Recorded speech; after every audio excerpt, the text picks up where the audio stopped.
అందరికీ ప్రైజ్ లాడండి.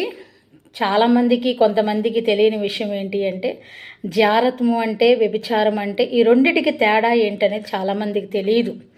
ఈ పూట జారత్వానికి వ్యభిచారానికి గల తేడా మరి దేవుని కృపను బట్టి మీతో పంచుకోవాలని ఆశపడుతున్నాను. జారత్వం అంటే వివాహం కానప్పుడు మరి తన శరీరాన్ని పాపానికి అప్పచెప్పేసి చేసేదాన్ని జారత్వం అంటారు పెళ్లి కన్నవారు. వ్యభిచారము అంటే పెళ్ళైన తర్వాత భార్య భర్తను మోసం చేసిన, భర్త భార్యను మోసం చేసి వేరే వాళ్ళతో సాంగత్యం ఉంటే దాన్ని వ్యభిచారం అంటారు. ఈ రెండింటికి చాలా తేడా ఉంది. అందుకని అపోస్తలైన పౌలు 1 కొరింథీయులకు పత్రికలో జారత్వం నుంచి దూరంగా పారిపోండి అన్నాడు. అందుకని యోసేపు పోతీఫరు భార్య నుంచి దూరంగా పారిపోయాడు. మీకు అర్థమవడం కోసం చెప్పాను.